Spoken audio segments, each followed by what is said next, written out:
কবিতার নাম বনলতা সেন, কবি জীবনানন্দ দাশ।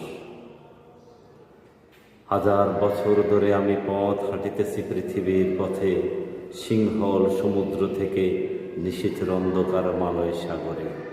অনেকে ঘুরেছি আমি বিম্বিসার অশোকের ধূসর জগতে, সেখানে ছিলাম আমি আরো দূর অন্ধকারে বিদর্ভ নগরে।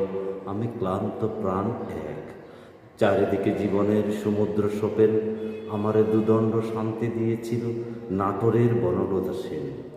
চুল তার কবেকার অন্ধকার বিদিশার নিশা, মুখ তার শ্রাবস্তির কারুকার্য।